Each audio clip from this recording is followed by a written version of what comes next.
imbere y'Imana ushobora byose, imbere y'umukuru w'igihugu, imbere y'inama nshingamateka n'inama nkenguzamateka, jewe Nestori Ntawontuye, umushikiranganji wa mbere wa leta y'u Burundi,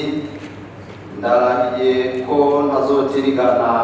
ku masezerano y'ubumwe bw'Abarundi, kw'ibwirizwa shingiro rya Repubulika y'u Burundi n'ayandi mabwirizwa, kandi niyemeje ko nzoharanira ntiziganya ineza y'u Burundi n'Abarundi,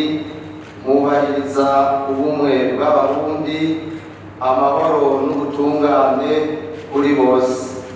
mu kurangura amabanga njejwe. Ndiyemeje kurwanya ivyiyumviro n'ingendo z'ihonyabwoko no gukumirana,